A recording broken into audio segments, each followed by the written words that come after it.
थोड़ी देर को साथ रहे किसी धुंधले शहर के नक्शे पर, हाथ में हाथ दिए घूमे कहीं दूर दराज के रास्ते पर।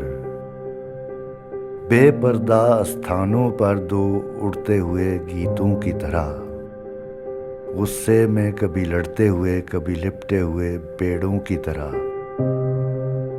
अपनी अपनी राह चले फिर आखिर शब के मैदान में, अपने अपने घर को जाते दो हैरान बच्चों की तरह।